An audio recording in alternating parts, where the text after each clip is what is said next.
મારા વાલા પ્રિયો, ઈસુ ખ્રિસ્તના નામમાં હું તમને પ્રેમાળ શુભેચ્છા પાઠવું છું। આપણે નવા મહિનાના પહેલા દિવસે આવી ગયા છીએ। શું દિવસો તે ઝડપથી ચાલી રહ્યા નથી, પરંતુ તેમની કૃપા તે આપણી પાછળ પાછળ ચાલે છે અને ઈશ્વરની કૃપા માટે તેમની સ્તુતિ થાવ। શું આપણે આ મહિના માટે પરમેશ્વરે આપેલા વચનને જાણવા માટે આતુર થયા નથી? માલાખી 4થો અધ્યાય તેની બીજી કલમ। માલાખીની ભવિષ્યવાણીની પુસ્તક 4થો અધ્યાય તેની બીજી કલમ। ન્યાયપણાનો સૂર્ય ઉગશે અને તેની પાંખોમાં આરોગ્ય હશે। ન્યાયપણાનો સૂર્ય તમારા પર ઉગશે।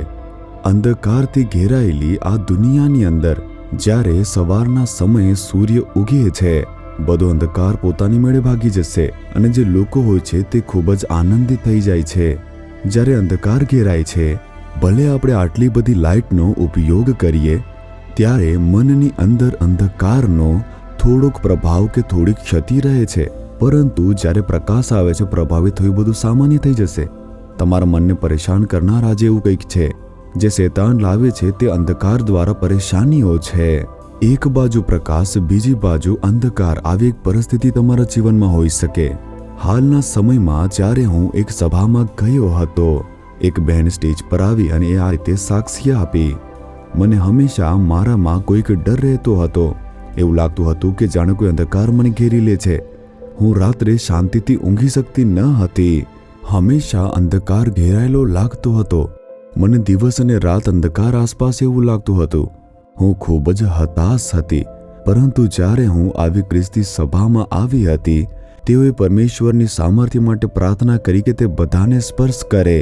ત્યારે મેં મારા ઉપર પ્રકાશ ઉતરતો જોયો અને તે બહેને કહ્યું, જ્યારે તે પ્રકાશ આવ્યો, મારી અંદરનો અંધકાર તે દૂર થઈ ગયો અને એક મહાન આનંદ આવી ગયો।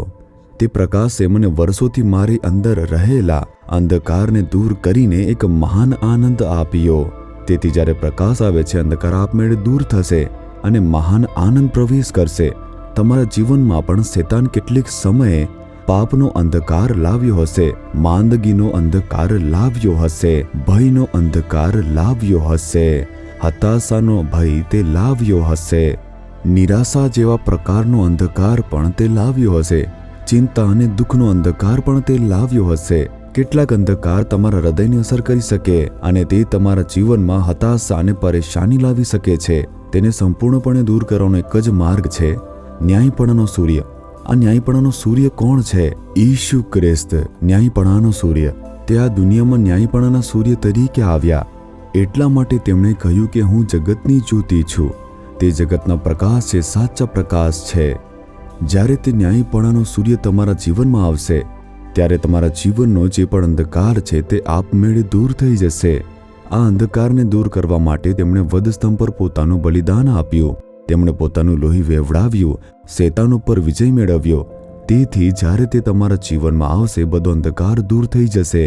આ દિવસોમાં પણ તમારા જીવનની અંદર કોઈ પણ જગ્યાએ જ્યાં અંધકાર હશે, તમારા પરિવારમાં, નોકરીમાં, વ્યવસાયમાં, સેવામાં, બાળકોની બાબતોમાં, ભય, મુશ્કેલી કે ચિંતાને કારણે કોઈ પણ અંધકાર હશે તે દૂર થશે અને તમારા જીવનમાં ત્યાં પ્રકાશ આવી જશે અને આનંદ પ્રગટ થશે, શાંતિ પ્રગટ થશે। હવે તમારે પ્રાર્થના કરવી જોઈએ, હે પ્રભુ, ન્યાયપણાનો સૂર્ય મારા પર ઉગવા દો। ઈશુ, હું ઈચ્છું છું તમારો પ્રકાશ મારા પરિવાર પર ઉગવા દો પ્રભુ।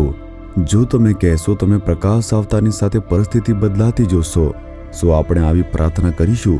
આપણા ન્યાયપણાના સૂર્ય ઈશુ, તમે મૃત્યુ પામ્યા અને અમારા માટે સજીવન થયા। તમે અમારા માટે જીવનના બધા અંધકારને દૂર કર્યું અને અમને પ્રકાશ આપવા માટે વધસ્તંભ ઉપર પોતાનું બલિદાન આપી દીધું।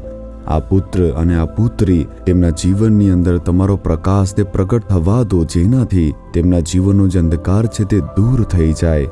આજે અને હમણાં પણ તેમના હૃદયમાં એક ચમત્કારિક પરિવર્તન આવવા દો। અમે ઈશ્વરના નામમાં પ્રાર્થના કરીએ છીએ। Amen, amen. Jesus redeems Gujarati YouTube ચેનલને સબસ્ક્રાઇબ કરો। દરેક નવા કાર્યક્રમની માહિતી મેળવવા માટે બેલ આઇકન પર ક્લિક કરો।